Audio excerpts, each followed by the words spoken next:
Inside the Birds is back. What's going on, everybody? Geoff Mosher, Adam Caplan, and finally, training camp has come back to Philadelphia. Adam, this week, Eagles training camp starts, the NFL training camp. Some of them have begun, and I think everybody who's an Eagles fan right now is on cloud nine just to get some football back, just to get those daily reports. Obviously, the Eagles had a fairly big weekend this weekend with some moves. They've made some moves, Adam, we'll talk about. They may have some more coming we'll get into, and then we'll just kind of take a look at this team now as it heads into training camp and kind of try to give another one last evaluation before the festivities begin. Are you excited? I know you're about to go on your training camp tour. Man. Yeah, I mean, it's Monday morning here. So, yeah, this past weekend we had some news, which was great. Mm-hmm. Yeah, I am. I just got back from Indianapolis this past weekend. So, but that was for another flag football. But, yeah, I'm looking forward on Wednesday going to the Steelers and Washington, see the WFT. And then after that, Eagles. Yeah, actually, I forgot. Yeah, I'm going Friday and Saturday to the Eagles. It's interesting. They have a night practice on Saturday. It's that was a little strange. Yeah. Yeah, I thought that was cool. And by the way, the Giants are doing it. It's funny. I was going to go to the Giants practice Saturday night, and then the Eagles sent their practice schedule late last week. Mm-hmm. So I'm like, oh boy, well, I got to make a choice, and the Eagles are a little bit more important for this show, so I'm going to see the Eagles. Eagles showing no fear about a night practice in Philadelphia, despite that the Stuart Bradley nightmare from way back ago, right? Because they've had open practices at night in the Link.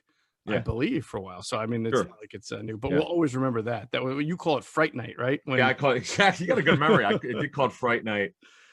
It was supposed to be called Flight Night, right? Wasn't that right? Exactly. Right. And then because of Bradley's injury, and he was never the same after that. And it's one of those picks where, as a scouting staff, they nailed it. They knew they did. He wasn't Luke Kuechly, but Kuechly's size, a tremendous athlete, and he's long and it looked like he was going to be a stud, and unfortunately, after the ACL injury, was not the same. So, and look, as you well know, you've documented it well on our show for years. I mean, the linebacker position, more often than not, has been a disappointment. Other than the Super Bowl run, Kendricks obviously, but overall, and we outlined in recent shows their linebacker group.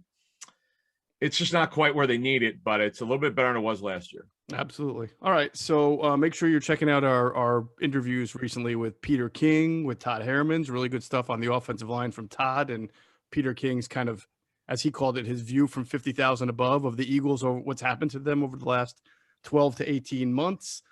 We've provided everybody with everything we knew about the Zach Ertz situation in the last podcast. Check that out. I think it clarifies pretty much the whole ordeal.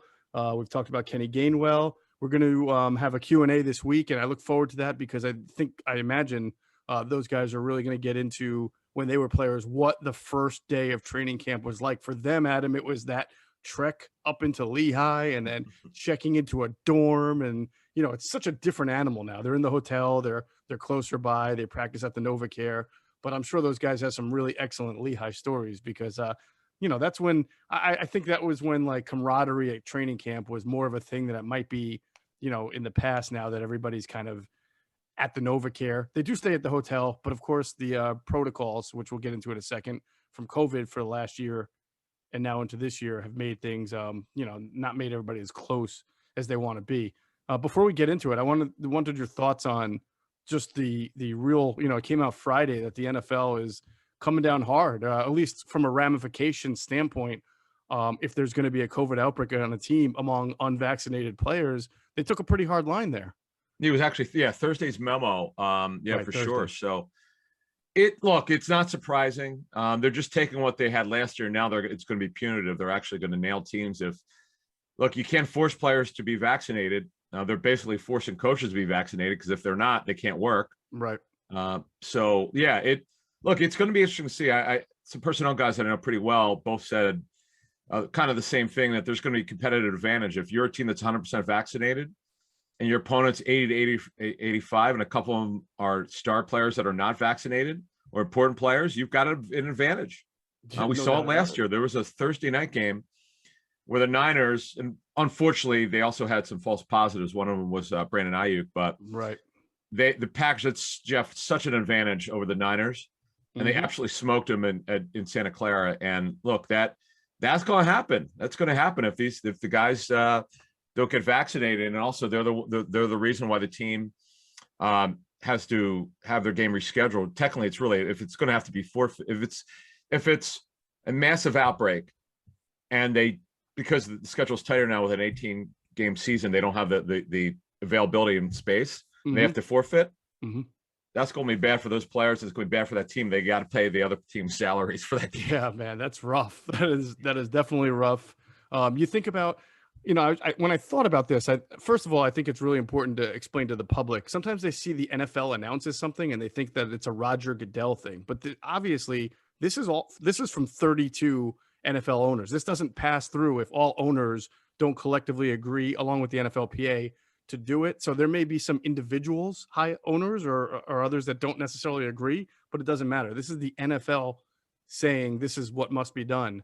And I only clarify that because I already heard some people, whether it's media or sports talk, say that some teams may want to try to hide a test or not, or try to slip through the cracks. And it's why would an owner do this? The owner doesn't want, the owners all came up with this together. They want this. And it's not necessarily because they're the greatest humanitarians, these 32 guys in the world, and they want to see the wonderful, as you mentioned, it's about not missing games, not missing financial revenue. And also, Adam, think about this competitive advantage. The Dallas Cowboys finished one game, I believe, out of first. They could have won the NFC East last year with all their troubles and all their injuries. They were 6-10. Washington was 7-9. You got to think that Jerry Jones is thinking about, what if I never had to start Ben DiNucci against the Eagles because my other quarterback, who should have been playing, Andy Dalton, I believe was on the COVID list at the time. He actually got hurt too. He got hurt, but he was also on the COVID list. So I don't think he would have been able to play even if he didn't get hurt. Yeah. So, but you saw that game. That was a terrible played game by the Eagles, and they still won it. If Andy Dalton had started that game and played anything normal like Andy Dalton plays, which isn't great, but sometimes good enough, they probably would have won that game and then may have won the division. So you think of the Broncos, right? They had to start a practice squad wide receiver at quarterback for a game. Owners they want their best players on the field. They want to win. They want home playoff games that they can profit off. They want merchandise sales. So this is a lot about competitive advantage along with financial revenue. I wouldn't quite call it the 32 greatest humanitarians. They're all looking about for their bank accounts and things like that. Well, look, it's something we're going to monitor. We'll see. We'll find out soon where the Eagles are with it. But right. Did they had what? They had what? Was it Epps? Was Epps on it last year, the COVID list? Oh, yeah, Marcus Epps was on it. Remember they started, Doug Peterson was on it during training camp. And I want to say the three guys who started camp last year were Lane Johnson, Jordan Mailata, and Nate Gary, was it? Or there was a linebacker. I thought Mailata had 2 weeks on it. Yeah, and that actually set him back because he just was a little bit behind. Linebacker, I don't recall. Right. But they didn't, in season, though, regular season, they were in pretty good shape with it. Yeah. Yeah, they were. I think Epps really was the only one that they wound up missing for any long period of time there. I know Matt Pryor was a contact tracing one. He was on the list a little bit, I believe. But either way, we can go through everybody. But yeah, the Eagles didn't have it as bad as some other teams definitely had it. Real quick before we get into it, Adam, I found on my bookshelf the other day something that reminded me that I've won another championship that I haven't discussed with you. I won a champion. You remember how I told you I hit 2 free throws to win a intramural championship in high school as a senior, right? Yeah. Well, the following year, my freshman year at Penn State, we won our dorm basketball championship as well. And I was on that team. I was a starter on our dorm basketball team. I found the little trophy that they give you at Penn State for. Is it Nerf basketball? No, I'm just kidding. No, it might as well have been. But no, we were very lucky. Our RA who lived on our floor was like 6'6" and had played basketball. And, he was like Shaq. We just had to feed him the ball and get out of the way. So nice. it was helpful.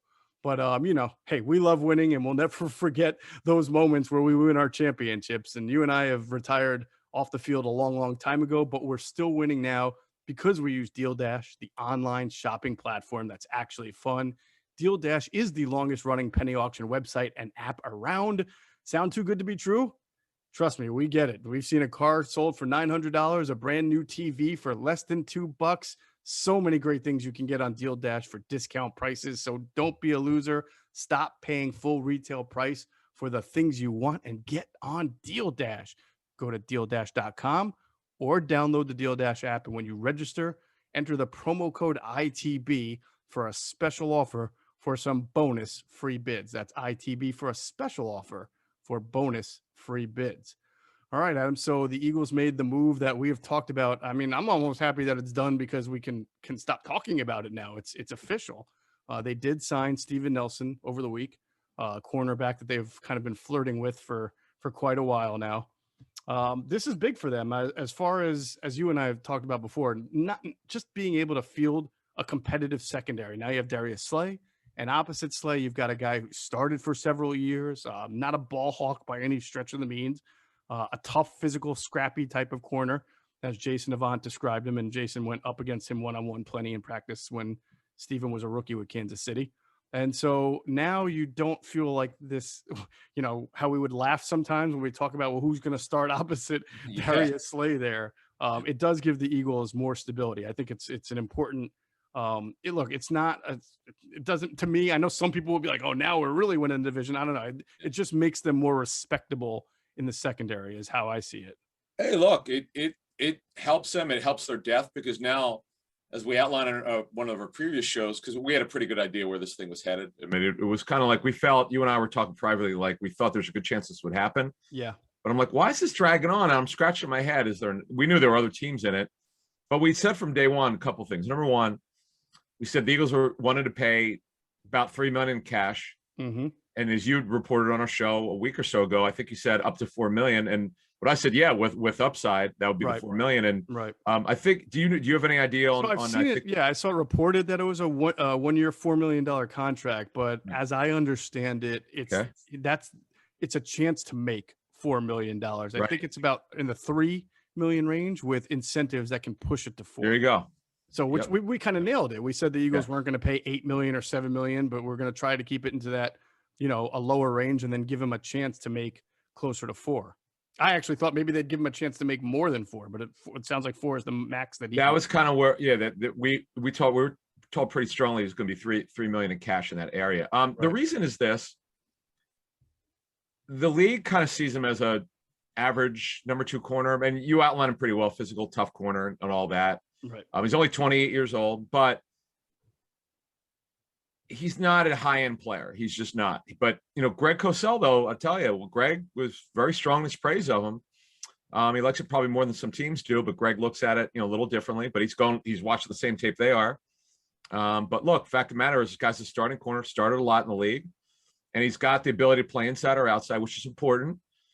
Not that they need any more slot corners, but in certain formations and depending on who they're playing, if you're playing a team that's going to go 3 wide a lot, playing a ton 11, or sometimes if they want to go 4 wide or whoever they want to deploy, if they got an athletic tight end, you got to be able to move guys around, and they'll be able to do that a little bit better. So yeah, I would agree with your assessment. They're in much better shape now. See, Zach McPherson now, and they'll say he's competing, but we know what's going to happen. There's really no competition. Nelson's starting. Yeah. McPherson now, you don't have to play him potentially 50 or 60% of the snaps. Now it could be 30 to 40. And the big one, this is the most important one. We don't need to see Avonte Maddox outside very much anymore. To me, that is probably the biggest win of all. Right? Right. Yeah, absolutely. Does it change how the pecking order here? I mean, obviously Slay's going to be on the team. Steven Nelson's going to be on the team. Yep. Zach McPherson's going to be on the team. They'll probably keep 4 or 5 corners. So now 5. They're keeping 5. Yeah. Absolutely. Yeah. I didn't know if because they're going to be thin at safety anyway. So they're going 5. So 2 more corners after that. You'll have Maddox and Scott and Jaquette competing, but really probably Maddox and Scott. Is there anybody else that is really going to seriously compete for that? Well, it's going to be James maybe for special teams. He'll be there. Yeah. The 5 are pretty off the bat, pretty simple. Mm-hmm. 2 guys we just mentioned. Then Maddox is your 3rd. He's your slot. Right. James and McPherson are 4 and 5. Now, for them to keep 6, it would have to be an extraordinary situation where one of these guys, whether it's Josiah Scott, Jaquette. Wait, you said James McPherson are 4 and 5.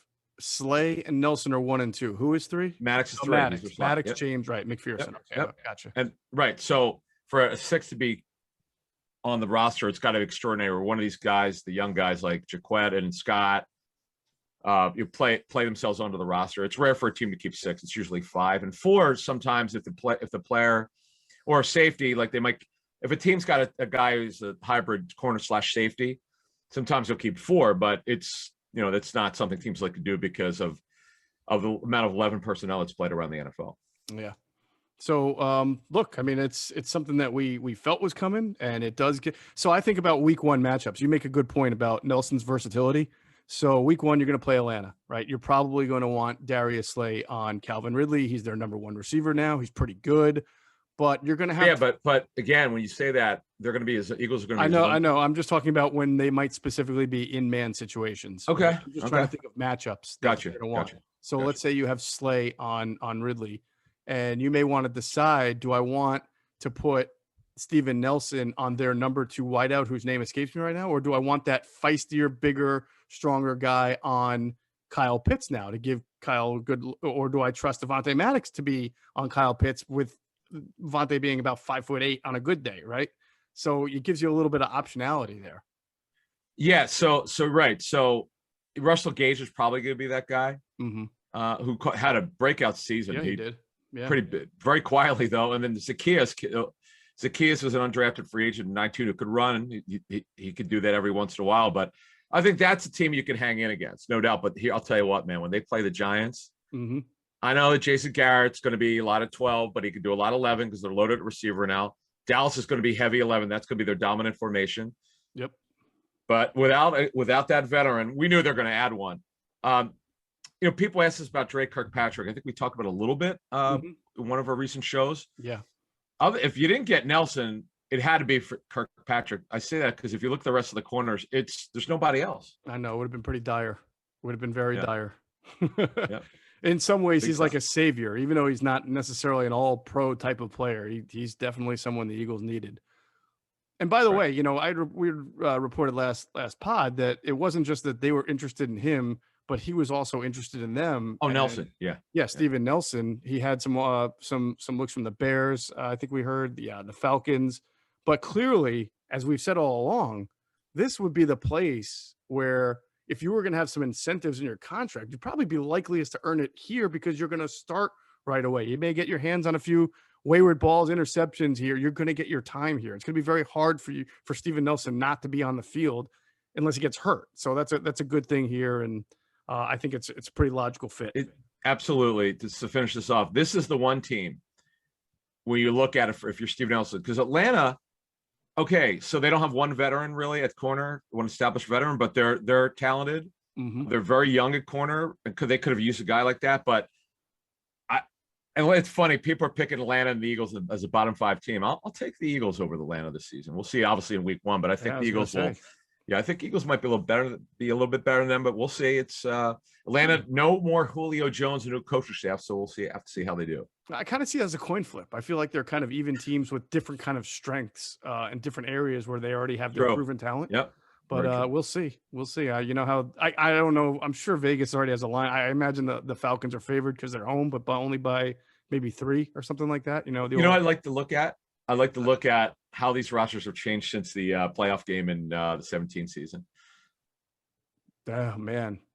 I don't know why. As you were talking about that, I just started to think about it, how these teams match up. I'm like, boy, I wonder how they've changed. Right. It's interesting how that obviously it's 4 years ago in the NFL is like an eternity. That's just the way it is. I tell you, I think the Eagles still have 7 starters from the Super Bowl team, Adam, and I don't know what to make of that. That's pretty interesting. Kelsey, yes. Brooks, Lane. Well, Samuel got benched, to be honest with you. That was. I'm sorry, he wasn't playing that year. Yeah, I'm wrong. You're right. Kelsey, Brooks, Lane. Right?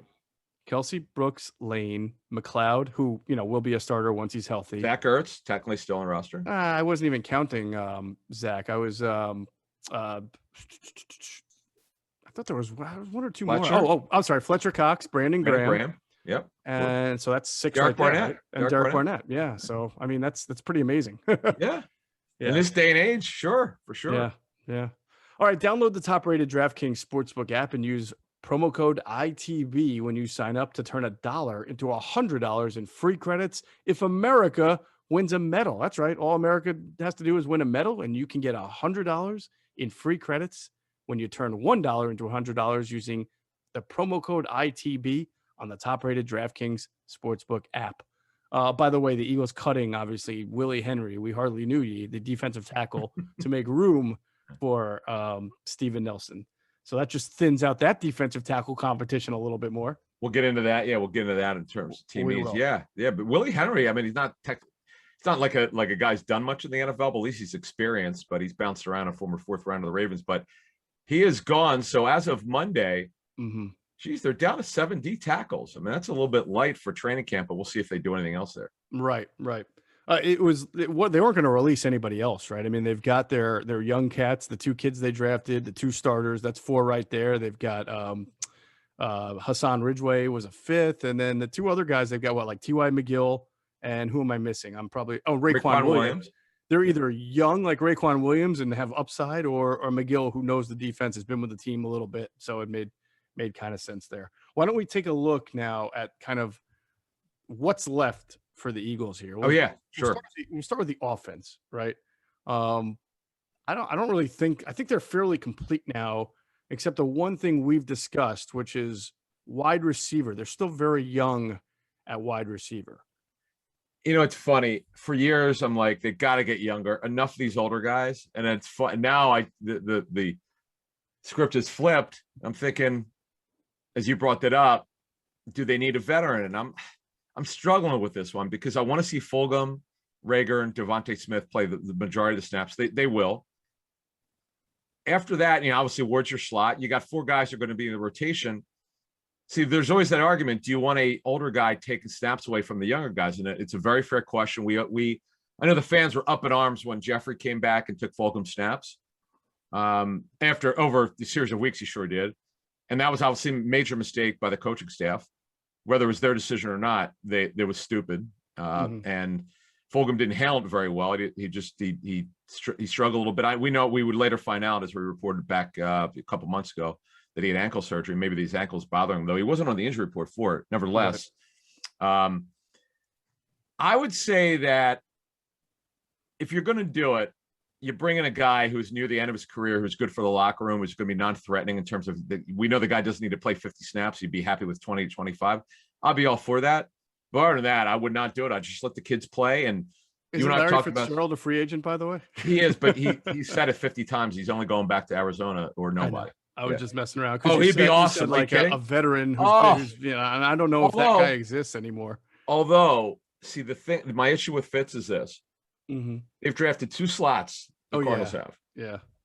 Rondale Moore, and Andy Isabella from UMass, and they don't need 3 slots. To me, he just should retire. Right. But yeah, he also, I mean, look, he's not a guy who's if he's going to come back, I'm sure he's going to want to play more than 10 snaps. But getting back to the Eagles situation, a receiver, it would be nice for them to have that guy. But you know what? That's at this point, let the kids play. We know this is not a playoff team. And I still am optimistic. We'll get to some of the training camp questions, but I'm reasonably optimistic with his coaching staff in terms of offense. Yeah, you know, I know one name we've kind of tossed around is why wouldn't they take a flyer on is Josh Doctson, right? The former 1st-round pick for Washington. And did we talk last podcast about the fact that the Eagles have had some internal discussions about him? I thought I mentioned I thought we brought it to light. Now you did. It was a player that I thought we said it last podcast. I'm not sure, but I'll tell you what, I'm glad you mentioned it because I know receivers coach. The year that he came out for the draft, it was his number 1 receiver for that particular draft. Now, obviously, he did make it. He was a 1st rounder, but he didn't make it. Not the most physical guy. Certainly was an underachiever, but very gifted player. Yep. And some guys need a chance later in their career. It's not like he's 30 years old, not close to it. So maybe he finds a team in it. So you're saying that the Eagles have discussed it? What was that? Yeah, I know that they've internally discussed the idea of bringing him in. I think that they have some interest in him. I just don't know. Well, I know they have some interest based on what I'm saying here. I just don't know if other teams are pursuing him, if he's like Steven Nelson, where he's got to make a decision. I don't know the peripheral about that. I just know that the Eagles have talked about him, and we'll see if they make a move there. But if that's the case, it's not like they're making that move at him for that veteran sage, right? I mean, he hasn't played a whole lot in the NFL. He has not been successful as a 1st-round pick. But if you're bringing him in, you're kind of bringing him to say, if he's healthy, he's still got the good size for the position. He is a former 1st-round pick. Maybe we can coax something out of him. I don't want to say it's kind of like how they got Travis Fulgham, but, when Fulgham came to the Eagles, he had not been very accomplished. He was a 6th-round pick. He wasn't supposed to be, but he had talent that they were able to tap into. And Josh Doctson was once seen as a a wide receiver who had some talent and should be a playmaker in the NFL. And he does have some experience. So I don't know if they consider him some locker room leader or anything, or if it would just be. He's not that type. No, I I can't imagine so, Yeah. right? Yeah. But interesting. A couple things on Doxson that as you were talking about him, he's not 30, but he does turn 29. I should update this a little bit. He's actually does turn 29 in December, and he does have an injury history. Yes. He only was with Washington for 3 seasons, which is Scott McCloughan drafted. McCloughan was his guy, and when McCloughan left, obviously he doesn't have that life preserver, and the staff did not want him. He can run. He's got length. He's listed at over 200, but he doesn't play that way. He plays to a smaller size in terms of physical play. He's really not physical, right? But he can run. He is explosive, and again, this guy was a first-round pick, so he's obviously very talented. I'd be all for it. I mean, look, you know what? And we've said this before. This staff. This is probably one of the best staffs that the Eagles have had, and I don't know how long that in terms of working or being a former receiver, whether it's Aaron Moorhead who played in the league as a receiver, right? Patullo and the head coach, we know they were receivers back in their day. I mean, they should be able to develop these guys. I'd be all for it. If you and I were running a show in Philly, I'd say let's bring this kid in, at the very least, work him out, see where he is physically. Yeah, that was an interesting draft, by the way, that year that Washington took him first round, because second round they took Sua Cravens, and he had some kind of ordeal. Third round they took Kendall Fuller, good pick right there. Yeah. Fourth round, Matt Ioannidis out of Temple, good pick by Scott McCloughan right there. Great pick. I'm sorry, that was fifth round. They didn't have a fourth. Sixth round, Nate Sudfeld. How about that? Nate Sudfeld, former Eagles legend. Yes. Yeah. It looked for a while like Scott was really going to get that franchise. I mean, didn't he draft RG3 and Kirk Cousins? Was that him as the GM? No. RG3 was with Mike Shanahan. Oh, but was okay, right? Because Mike was in charge of personnel. Yeah. Well, I remember he took Matt Jones, the running back, who looked he had a game or two. Former Eagle legend. Man, that's right. It never works out for the Eagles when they wind up signing guys, skill position players from other teams, right? Didn't work out with Steve Smith. Didn't work out with Ruben Randall. Didn't work out with Matt Ruben Randall. Oh, okay, hang on, folks. Folks who've been with us since 18, I believe, I'm not 100% positive, that's the first Ruben Randall reference. Oh, my goodness gracious. I cannot believe you mentioned him. Kenny Phillips? Do you remember Kenny Phillips? Who's that? Kenny Phillips, the safety? Kenny Phillips, another one. Good job out of you. But no, the best one by far is Ruben Randall, because I was so excited when they had him because he can run. He's long. Once again, you're right. The guy didn't do a damn thing. How long was he here? I don't even know how long, but he didn't do anything. A training camp, and that was about it. And Matt Jones was here for a brief period. Was it like a month? He had the same fumbling problems in Eagles training camp, I believe, as he did in Washington. And then Steve Smith was the other Steve Smith, just like he was, because he was coming off that microfracture, I believe, and he just wasn't the guy. What year was this? Did they have him? Do you know? Matt Jones? No. It's the other Steve Smith. Steve Smith. Holy cow. That had to be 2009 or 10. I think they signed Steve Smith and Kenny Phillips the same training camp. I think those guys sounds right with the Eagles. Oh, Kenny Phillips. And Kenny Phillips was a good player before he was. Man, he was fun to watch. So was Steve Smith. Yeah, Steve Smith probably caught 100 balls, didn't he? He was really good. Yeah, he was 1 year. Possession plus player. Yeah, he was good, man. Absolutely. What that should be for a future show. I wish we could do. I wish we had the time to go over all these former Eagles legends other than Frank Gore. Yeah. No, and all the ones that specifically came from the other division team. Oh, DeMarco Murray, he ain't work out. Nope. Well, that's a well-known, but I love the Ruben Randall one, dude. I just one of these things like, oh my goodness. And he spelled it Rueben, if I'm not mistaken. Yes, he did. He spelled it Rue. Now, did Dhani Jones come here from New York, or was it vice versa? I can't Giants. remember. Yeah, he did a good. He was fine. Yeah, he was actually serviceable. He didn't. Yeah. He held up. People didn't like him too much. The Renaissance man. Yeah. What was? Oh, is that what it was? And then of course, Levon Kirkland was. Levon, right.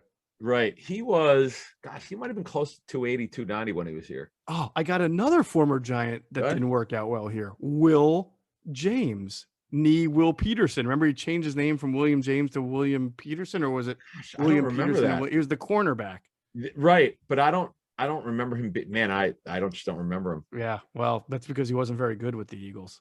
That's why. Anyone came over from other than DeMarco Murray? I Other was than trying to Dallas? think about that. Anybody from Dallas that came? Any wide receivers? Any corners? No, I can't remember a whole lot of guys from Dallas. And how about our friend Harold Carmichael ending his career with the Cowboys? How about that one? Yeah, that's a shame. This is a stain on an otherwise amazing He's the Hall of Fame best. career. Such a good dude. The He best. is a good dude. All right, so wide receiver. Do you think? I mean, running back. They're pretty good at. Yeah, You know. I would say offensively, and it's funny because I mean I'm not disagreeing with you. You said, well, you know, they're pretty set, or whatever the word you used. Again, we said it. Young receiver group. Let's just see how they do. And they Right. can always sign a veteran later, and we'll see what you on your note on Doxson what they do with him if they do Right. anything at all. Right. To them, they're super set. They have too many of them. Even when Ertz is traded, assuming he gets traded before the season starts, Mm-hmm. like we felt from day one. It's Goddard, it's Rodgers, it's Stoll should be their three. Then they've got the developmental former quarterbacks or former receivers and Butler, Tyree Jackson, the quarterback. Kroom is an athletic guy. I know Greg Cosell likes him. He stole the set. Yeah. Caleb Wilson, the former Mr. Relevant. So they're good there. Offensive line wise, they're good there. Yeah. Nothing new on Dickerson as of Monday morning. We outlined what we had heard from sourcing. Mm-hmm. On his, it's contractual. It's not quite what people are speculating about just offset it. It's just it's just protection and whatever they need to do to feel comfortable with his injury history. Mm-hmm. This should not be a problem to get him in by Wednesday. Reporting is fine, but it doesn't matter. You can't find the guy for not signing a contract. Correct. It's Wednesday when they have their first practice, which is more important. Right. And that's right. He can't be fined the 40 to 50,000. What is it 40 50, or 50,000? 50,000 a day because he's not under contract yet. So right, correct. So no, and running back, I agree. As a matter of fact, let me throw this at you before we go to defense. Mm-hmm. Not that Killins, Holyfield are going to have value in terms, or Huntley in a trade, but and we have 3 preseason games this year. Opposed to last year, we had 0. Mm-hmm. Let's say a couple of these kids do well in training camp. I know this. Huntley's explosive. I understand. Lions didn't want him. Didn't do well there. We outlined this at last season. Someone's going to be odd man out. We felt all along that Scott would be. At least I felt so. Mm-hmm. Scott to me is the odd man out. Maybe because the Rams keep saying they're not signing anyone. They want to look at these. They have a bunch of undrafted free agents the last couple of years, and that's fine. Mm-hmm. But let's say none of them do well, or they're not comfortable with it. Boston Scott's a decent backup running back. Someone's got to go by the end of August, and to me, he would have some trade value. I was going to say the only person I can see having trade value who's not going to make it would be Boston Scott. Unfortunately, I don't think you see a lot of running backs get traded because like a 7th round. So I know, but so many of them wind up on the waiver wire on the final cut down that you feel like, why even give up anything when I can probably claim a guy or two? And on the last time I can remember, I'm sure it's happened way more than I think, but I remember that when the Eagles traded for Cody Parkey with the Browns, didn't they give him a running back? Or no, not Browns, the Colts. Manny right? Acho? No, it was a running back. I know. I can see him. He's a big kind of strong Colts. running back. He went to the Colts. He's Dave Llewellyn or Dave I feel like you're on it. You're gonna see. I want to get it without looking it up. It's David Llewellyn. David Llewellyn. I was close. I said Good Llewellyn. job out of you. Good job out of you. Thank you. You almost said Doug Llewellyn from the People's Court. From People's Court. I'm Doug Llewellyn. This is a People's Court. Oh my Judge goodness Wapner presiding. How many people how many people get that reference? You have to be our age. Over 40. Yeah. No, it's funny. So I heard a Dan Aykroyd reference from Saturday Night Live from the late 70s. I told my friend, I was like, dude, no one's going to get that unless you're over 50. Yeah, definitely. But anyway. All right. So we'll see but I get where your point is, though. They do have some depth and they have some young, talented players that might interest. I don't want to say bullish. I'm reasonably optimistic about this offense. Now, and we'll get into it before we get out of here. We'll go to defense. We'll do the training camp questions. But right. I feel like, just based on the intel we've had since February when the staff came in, and based on the people we've spoken to that work with these coaches, I think they're going to use the talent the right way. Last year was the first year I could remember really criticizing Doug Peterson in terms of offensive structure and play calling and decisions and all that. Mm-hmm. I think it's fair because other people back this up from tape study. I'm feeling like these guys are going to do a good job with personnel. It's all about personnel usage. They're so explosive at wide receiver. Mm-hmm. So we're talking about Fulgham, Rager, and Smith.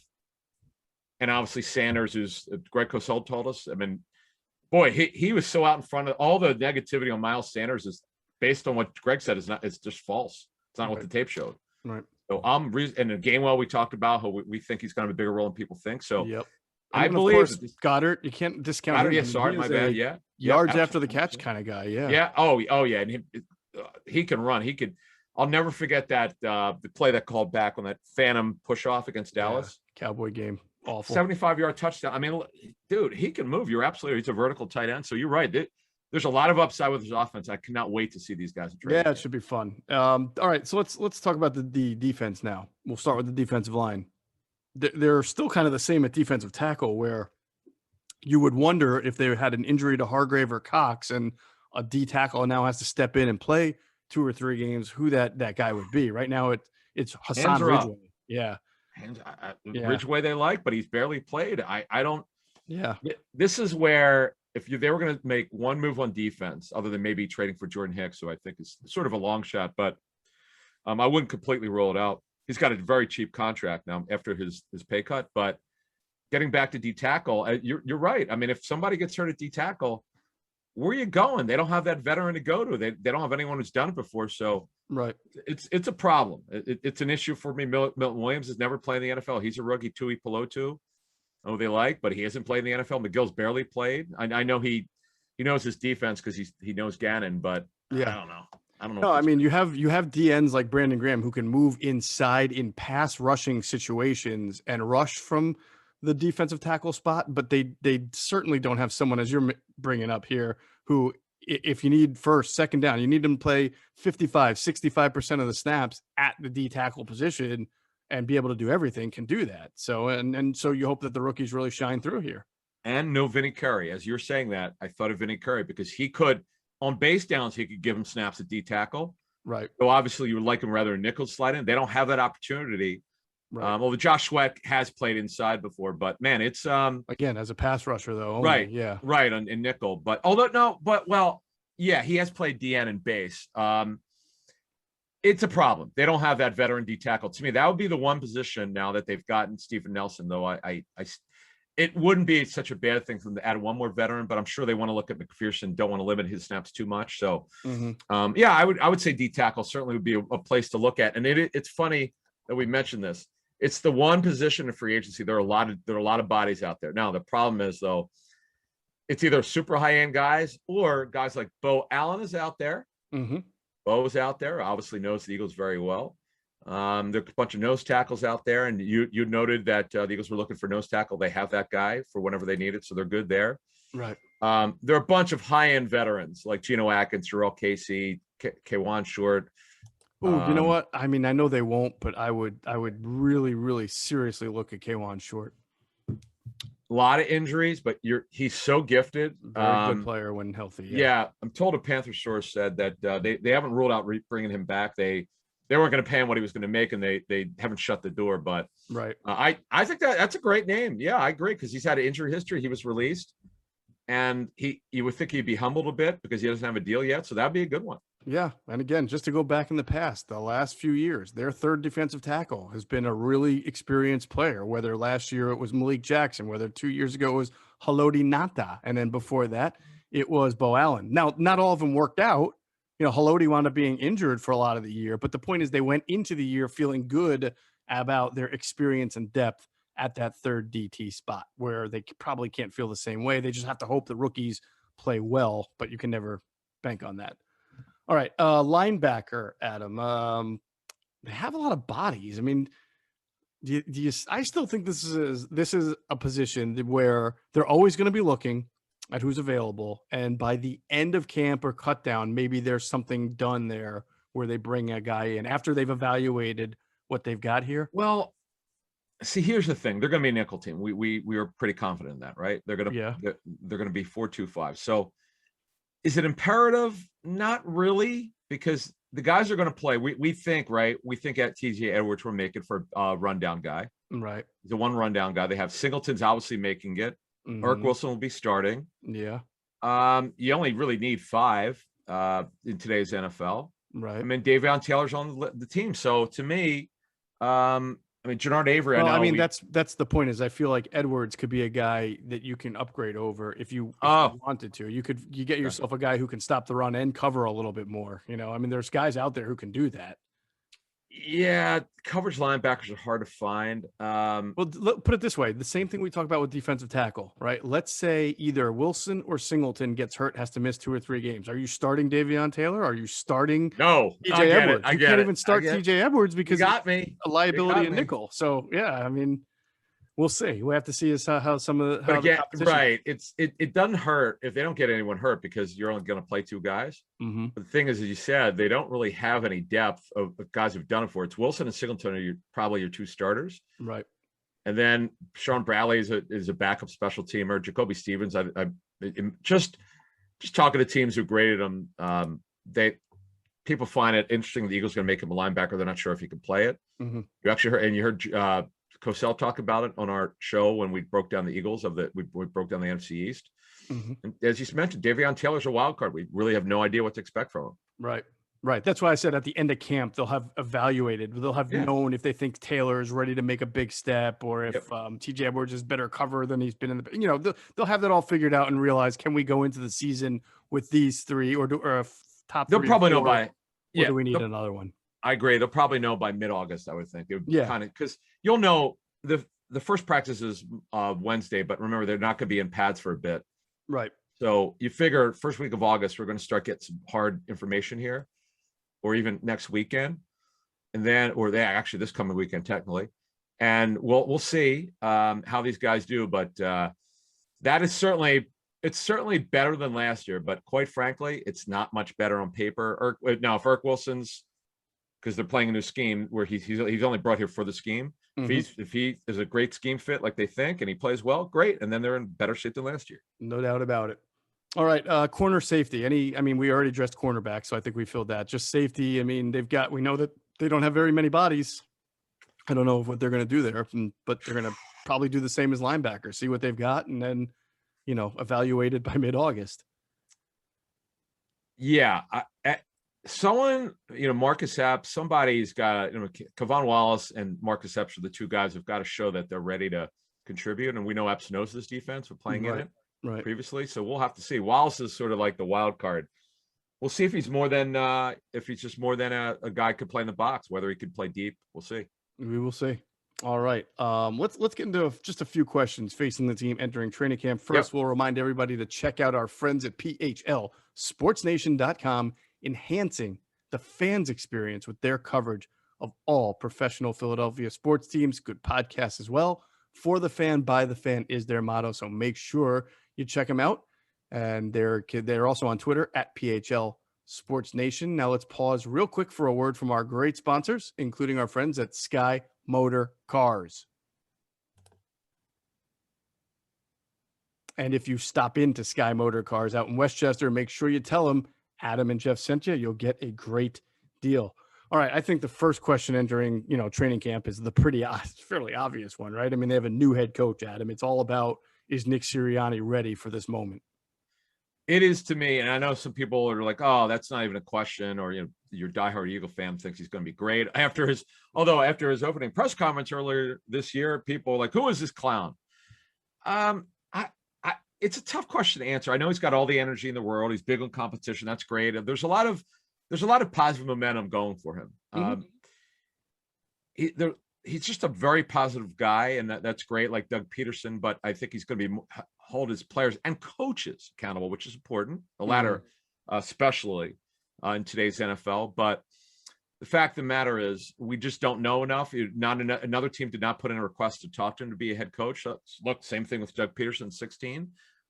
Did work out, 3 playoff appearances in 5 years. So I'm reasonably optimistic for him as a head coach. But there's a saying in the NFL with coaches, you just don't know until you get there. How does he handle a losing streak? Right. How does he handle it? Doug Peterson, the first year, was trying to figure things out, and he obviously figured it out. He learned a lot. They went from having a losing record to winning the Super Bowl in year 2. So I'm not expecting that kind of jump, but I'm optimistic that he understands the challenges. He understands it's a flawed roster with some upside. And the thing is, though, he's got to work his coaches hard, and they've got to develop players. And we've said this before, from what we're hearing, This staff is very big on player development, and that was not the case with the former staff, particularly late for what we've heard. So yeah, that has to be the case here. They've got to develop these young players. There are a decent amount of young players on this roster. there are. They just had a huge draft, so there are a lot of new players in. If Sirianni is the biggest question, I don't even think that there's a number 2. I think there's a 1A, right? 1 and 1A, and that's of course Jalen Hurts and what he's going to be as a quarterback. And it's crazy. I feel for the kid a little bit because as he's going to try to, win this job, or he's got the job, but, hold on to it for now. Yeah.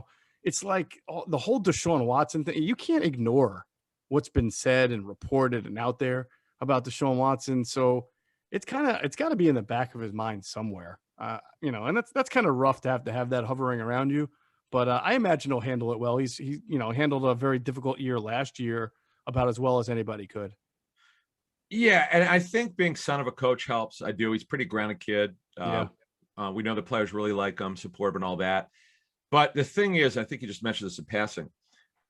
It's not as though he wasn't with the Eagles last season and saw what happened with his predecessor, Carson Wentz. So it's a situation where they've just got to support him.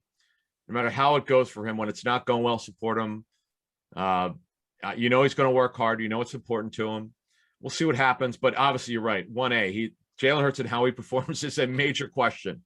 It quite frankly, it goes to the 22 draft. How he plays will determine where they go early. Now, right now, there's a very good chance they're going to have 3 first-round picks, but what they do with them, whether they wind up making a trade for Watson in 22, remains to be seen. Now we'll see what happens, but I'm looking forward to seeing how he does. Now that he's getting a real offseason. That's the key. He just didn't have one last year, so now he's having one. We'll see how he does.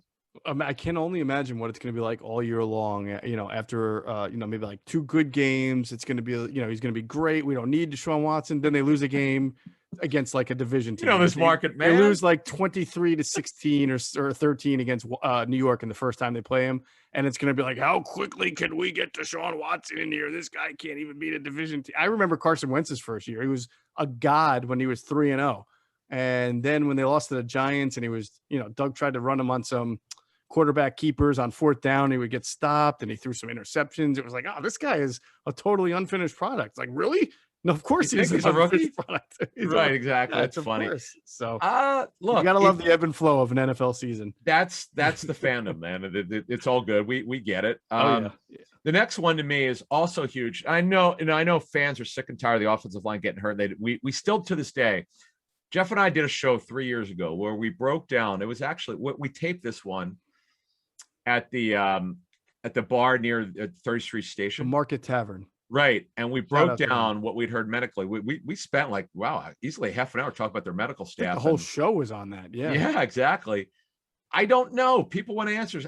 It's why have they been so jinxed with these injuries? I mean, it is really remarkable, right? 5 of their linemen got hurt last season. Seumalo had a significant knee sprain. Kelsey dislocated his elbow. We know Brandon Brooks with his second Achilles. Lane Johnson, major ankle surgery. Dillard missed the season. I mean, I don't know. You can't answer that. It's bizarre to me. They spent a lot of money on research, and they've changed medical staffs and a couple of times. Yeah, exactly. At some point, I remember talking to the Chargers about this. They did so much research, and they just felt like it was. Did they change their methods a little bit? Sure, but it's just a lot of bad luck. I don't know how. I mean, these are all major injuries. That's the problem. Yeah. That's the issue. It's weird. And then also, Adam, I mean, people are, if there's more injuries on the offensive line, people are going to, again, criticize the medical staff, but you do have to remember that 3/5 of this offensive line have been playing for quite a while now. They're all over 30. Some are into their mid-30s. Kelsey is 34 or 33? What's Kelsey, 34? Yeah, he turns 34 in November. Yeah. Lane's going to be 31, I believe, or he he just turned 31. That's right. He just turned 31. And of course, Brandon Brooks is well over 30. So, I mean, this is the age where offensive linemen, you do see a lot of injuries anyway. So you just got to hope that great wall over there on the right side stands up. I'll tell you what, if the offensive line could stay healthy, right? This is a top 5 O-line to me. I don't think it's potentially. I think you got 4 guys are going to be really good if they're healthy. Left tackle, okay, it's going to be a battle in training camp. Right. We know that Mailata over a short period of time did very well. Cosell told us that he didn't finish the season as well as he thought he did, but still saw plenty of good out of him. Mm-hmm. Still going to be good. So again, this offense has got a lot of upside, but the health of the offensive line clearly is a big problem. I've got as my third biggest issue of that. We're doing a top 5 here. I have number 3. All right. So then 4, obviously, the things we talk about, the wide receivers, they've got to really kind of develop and mature. It's certainly a question because they haven't done it yet. They're not proven. But I said earlier in this show that there's so much talent at receiver in terms of explosiveness, and Fulgham could run for a guy at 6'2.5", 6'3". Mm-hmm. Rager's healthy. From what we understand, he had a good offseason. I understand they didn't do the team stuff, but 101s and it came in great shape, low 190s. Great. He's ready to blossom. Devontae Smith's going to be great for their locker room. Everything we've heard has been fantastic. This is a very interesting 3. Greg Ward he didn't get run after the catch. He's a short area guy, reliable pass target. So I choose to believe that they're going to get it done, this young group. They're so gifted. I really believe this, and we've asked for this. I mean, for 3 years, we asked them to get younger at receiver. I can't complain now. Let's go. Let's get this thing going. A lot of first-round picks at wide receiver in the NFC East, right? I mean, the Eagles have 2. Dallas has 2 between CeeDee Lamb and Amari Cooper. Washington McLaurin was a second-round pick. Yeah, it was actually 3rd. McLaurin was a 3rd? Oh, yeah, okay. 19. Oh, yeah. What was Samuel? Was he a 2nd or a 3rd? Curtis Samuel was a 2nd, I believe. I'll double check. And he right. was a 2nd in 17. Yep. Right. And then the Giants weirdly have their first-round pick receiver is a rookie, so he hasn't proven himself yet. And unfortunately, he's on the COVID list. Yeah. That's right. Sterling Shepard, I think, was a 2nd, right? 2nd and 16. Yep. Yep. So that's a 1st and a 2nd-round pick there. And their 2 best receivers are a guy, I forget what round Kenny Galladay went in, but I know he was a 3rd, 17. He had 11 touchdowns 2 years ago. He's a stud. Look, he can play. And he's not old. He turns 28 in November. That's not old. Right. Darius Slayton could run. Had a disappointing year after flashing as a rookie, but they're deep. So, but but when you look at the Eagles' top 3 projected receivers, they're all gifted, and I just choose to believe that this staff that has a big background in wide receivers are going to develop these guys and a lot of upside. This is one of my tour stops. I'm definitely going to be watching these guys. This is a pretty interesting group, and I'm going to see how Aaron Moorhead could develop these guys. Absolutely. I think Devontae Smith is the guy that we just look so much forward to seeing, not only from a talent perspective, but how he asserts himself, because he's a Alabama business guy. He's going to bring it every single day. Boy, do they need that. They absolutely do that. All right. So we'll round it out. The last biggest question is Jonathan Gannon. And, he's as much of a, something that you look at as the head coach, because he's the head coach of the defense. So he really comes under the microscope. Plus he's got a big old jigsaw right now in front of him, and he's got to figure out where all the pieces are going to fit. It's going to take a while. It's funny. People say, well, how do you not have the linebackers? The question, folks, they're under Gannon. They're always a question. It doesn't even qualify because it's already known. Right. I mean, look, we've heard great things about Gannon, right? He's a first-time play caller, as is the head coach. Mm-hmm. It's not typically the way it works in the NFL. You usually have guys who've done it before, but okay, fine. This is what they're going with. Gannon is an upside guy. He's one of those young, bright coaches. A lot of people around the NFL think he's going to be head coach someday. So maybe the Eagles are onto something. He's bringing a totally new defense. This is the first time he's calling it. I like what I'm hearing from people who know him pretty well, but again, you don't know till you get there. But there's from one end, there's a lot of optimism with this guy. And look, if they're good over the first 2 years, he's probably going to be gone and be a head coach in year 3. Amazing to think about that. All right, well, that'll be everything Eagles fans want to hear. They don't want to hear about losing the guy, but that he's that good, that he gets this defense into shape real quick. And look, training camp is here. It's this week. We're going to bring you lots of reports, as we always do. Adam will also bring his reports in from his training camp tour from around the league. We look forward to that. And I'm excited to finally get it started and really start talking about what happens on the field. Yes. That's going to do it for this episode of Inside the Birds, the leading podcast in Eagles Intel. Big thanks to our producer, Hunter Brody. Check out his work on YouTube. It's called Sports Talk with Broads. His new website is called broadsmedia.com. You can find him on Twitter at Broads81. And as always, we thank you for flying with us inside the bird.